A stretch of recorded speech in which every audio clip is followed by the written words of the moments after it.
Beef, bacon, and beer stew is such a comfort food that sticks to your ribs in the winter. Here's the recipe if you want to print screen and have it. Before I forget, like, subscribe, and ring that bell.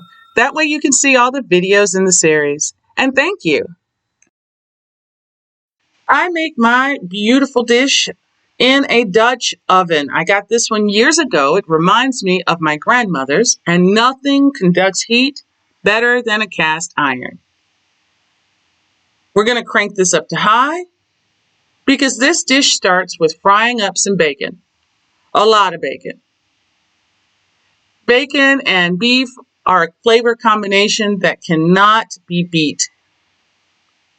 And it adds that delicious salty pork flavor to this dish.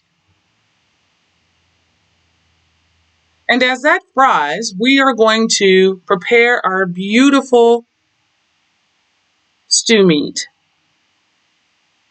This meat is so fresh, if it was any fresher, it would move. And it's a lot of stew meat. So what I do is buy this large container and then I separate it out so that in the time it takes me to chop all my veggies for one, I will freeze one, and next time it's a breeze.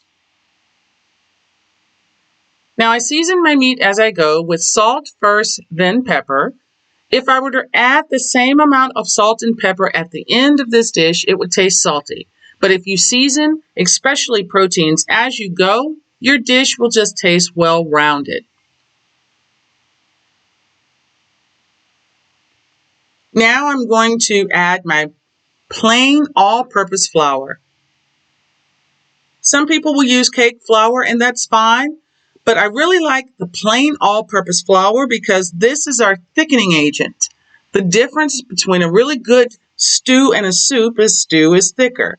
So for this dish, we're going to use flour to achieve that.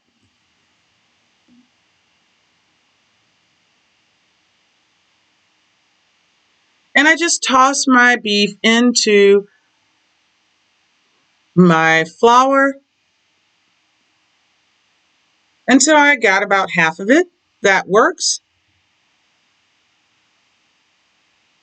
And I season salt first, then pepper, because I don't want flecks of pepper in my salt.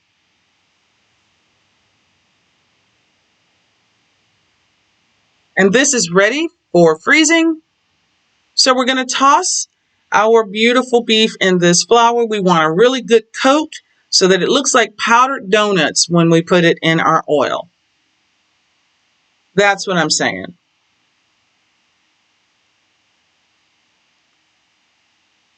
And the tongs were too slow, so I'm just going to use my hands. My fingers have been burnt so many times they can't feel heat. I would not try this without tongs. I probably shouldn't have done that. And you want to give your beef enough room to fry. If you overcrowd your beef, it's going to steam and you're not going to get that beautiful brown color and all that delicious flavor that comes with that brown because your meat didn't have enough room. And that's true of any kind of frying, whether pan frying or deep frying. Let your food float in the oil. Now our meat is good and piping hot. We're going to remove it from our Dutch oven because we are going to build our broth. This meat is not completely done, but it has enough searing to lock in those juices. We're going to let it rest for a second anyway. This is not going to hurt our beef. And then we're going to put it back into our dish later. Now, when building this broth, you see all of those little bits down on the bottom? Last piece, that's where your flavor is. So we're going to use our dark beer now to deglaze this pan. And when you first add it, it's going to bubble up. That's normal. Keep stirring until the bottom of your pan is completely smooth. You can feel it as all those bits start to float in your beer. And then we keep building our broth because now we're adding our seasoning. I like cayenne pepper in this because I like the spicy kick. If you don't want that heat, use chipotle pepper. Next, I'm going to add my bay leaf powder. I could use bay leaves, but the powder is easier and adds the same amount of flavor. Next, I'm going to add some sage powder. Ground sage is a good warm flavor to this dish.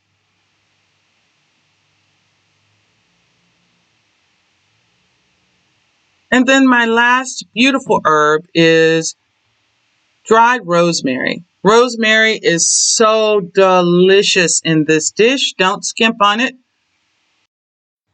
So let's keep building our flavors with some tomato paste. Tomato paste adds such a good balance to this dish because beef and bacon can be very fatty. So this has got a lot of acid, which will cut some of that fatty flavor. You don't really taste any one ingredient more than the others in this dish, but if it's missing, you can tell. And as I stir this, you can see the pan is completely deglazed. No little bits on the bottom.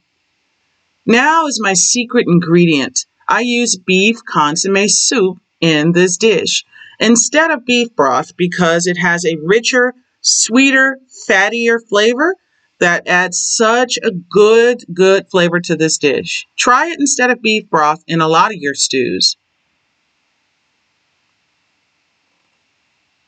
And we're going to keep building these flavors now by adding our savory trio vegetables. So we're going to start with our celery.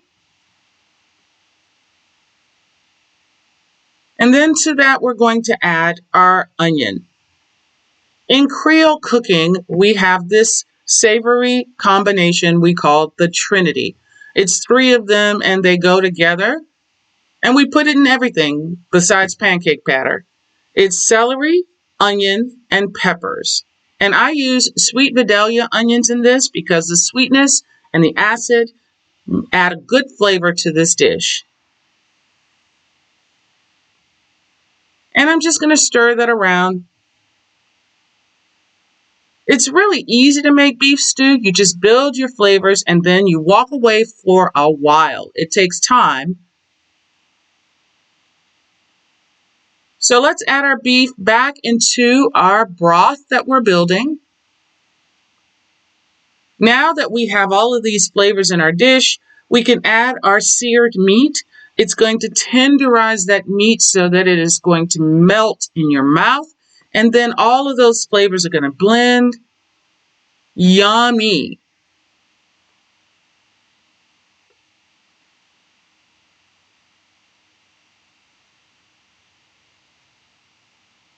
And now we're going to keep building by adding our last few ingredients. I like to use big chunks of baby carrots. I don't like using small pieces of carrot because it breaks down in my stew and I can't see it. So this keeps them soft but not mushy. And all of that glistening on the sides, that little bit of fat, that's so good.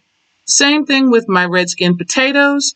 I don't like super small potatoes. They will dissolve too much into this dish. Next is my favorite ingredient really in everything, and that is a can of Rotel tomatoes. This has peppers in it, so there's the third part of our trinity of celery, onion, and pepper. And I'm just going to stir this all around. You can see this is already thick or thickening. So we're ready to add one of our other ingredients to this glistening stew, and that's button mushrooms. These mushrooms add such a well-rounded balance to this dish. It does not work without the mushrooms to me. So as you can see, I'm very heavy-handed with the mushrooms. And I want to make sure that this works. I'm going to add a little water to this as well before I put it in the oven, but I'm going to make sure everything is coated. And right now, these mushrooms are floating near the top. Before we put in the oven, we're going to add our bacon back in so that it'll have that little bit of texture, a little bite to it, because I don't want it to be mushy. I want it to have flavor and texture. And this has flavor and texture. Let's put the top on our Dutch oven, and we're ready to put this in the oven. It is set for 320 degrees, and we're going to leave it there for 4 hours. I unlock the top, and look at our delicious stew. Everything is blended. This is going to stick to your ribs all day. It's thick and glistening. Yum. Hey, I hope you enjoyed this one. Tell me how it turned out for you in the comments. Click like, subscribe and ring that bell for all the videos in this playlist, or just view these next two. And thank you again for watching. Alright, that's it.